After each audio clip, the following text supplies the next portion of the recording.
Hello and welcome to State of the Union. I'm Stefan Grobe in Brussels. This week, one of the historic disputes on Europe's doorsteps came to town. Hundreds of people waving Armenian flags demonstrated near the EU institutions as the European Parliament held a debate on the situation in Nagorno-Karabakh.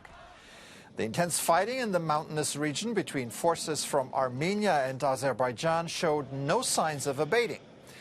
In a different show of force, the leaders of both countries went on Euronews and explained their positions. What came out of it was a lot of finger-pointing and no clear perspective towards a ceasefire, let alone a lasting peace in that troubled region. Worse, the conflict has now drawn in other countries, increasing the danger of a wider conflict. The European Union appealed to both sides to end the hostilities and make sure the unprotected civilian population is safe. We have seen extremely worrying reports of a surge in attack on populated areas, which is taking a deadly toll on civilians. We strongly urge the sides to fully observe their international obligations to protect civilian populations. The conflict in Nagorno-Karabakh was not the only big story in this plenary week. EU politicians are still struggling to approve the €1.8 trillion coronavirus relief package that the member states had agreed upon at their July summit. As the number of infections has been reaching dangerous new levels in many European regions again, the stimulus money is urgently needed to avoid an economic meltdown. Yet Parliament is insisting on a rule of law mechanism that is rather simple. No respect for the rule of law, no EU funds. A mechanism that the usual suspects, like Poland and Hungary, threaten to veto. While veteran Brussels watchers are pretty sure that a majority of members of Parliament will ultimately greenlight the package proposal with only minor changes, the political parties are not in the mood for compromise on this. We think that this money must be spent in an orderly way. That means we have to have free media to check whether the authorities on the local ground are spending this money without corruption, for example. And we need an independent judiciary. There will be no MFF and no recovery fund without a binding rule of law mechanism. That is a clear message to the Council. One can only hope that the coronavirus relief package will not suffer the fate of a gender equality proposal that has been blocked by member states for 8 years. It's a plan to force companies listed on the stock market to appoint at least 40% women to the boards, one element of the gender pay gap that still exists across Europe. And the latest research showed that this pay gap between men and women won't be completely eliminated until at least the next century. Joining me now is Evelyn Regner, chairwoman of the Committee on Women's Rights and Gender Equality in the European Parliament and a Social Democrat from Austria. Welcome to the program. Thank you very much. Hi. So you're one of the principal advocates of the Women on Boards directive that is being stuck in the legislative bureaucracy for almost 8 years.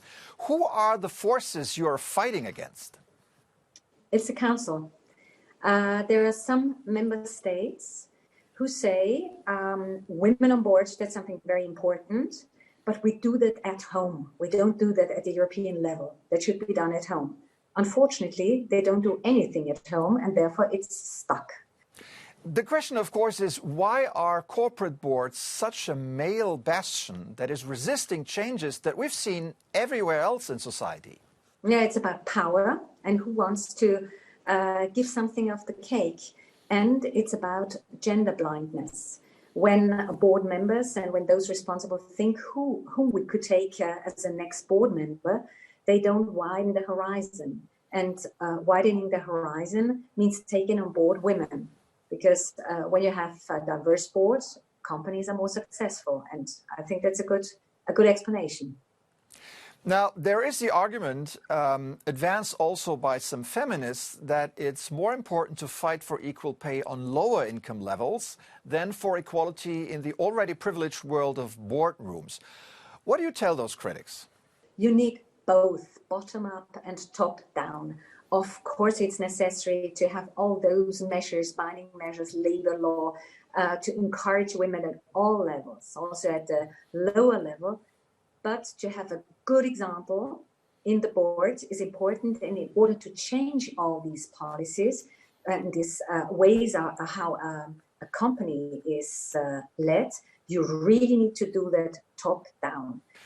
The latest EU report on the equal pay situation has unearthed some rather stunning assessments, like France achieving that goal only in 1,000 years. I mean, are you fighting against windmills here? No, we don't fight against windmills, but it's a snail's pace. Really, the progress is so slow. In which times are we living? And we have to create awareness, and that things don't fall from sky. All right, Evelyn Regner, Chairwoman of the Committee on Women's Rights in the European Parliament. Thank you so much for coming on. Thank you so much. Bye-bye. Sometimes it's really hard to understand why progress is so slow. It looks like the fight against the coronavirus will be a long-term challenge as well, but hopefully not that slow. In an attempt to contain the pandemic, this week saw another round of new restrictions in many cities. In Bordeaux, chefs and restaurant owners protested noisily against the shutting down of bars, cafes and restaurants. They don't want to die in silence, they said, as their establishments risk going out of business. In France alone, the sector has lost 150,000 jobs in the first half of the year, and it could be many more by the end of the year. There you have it, a reason why the EU relief package is so important. That's it for today. I'm Stefan Grobe. Thank you for watching. Have a good week.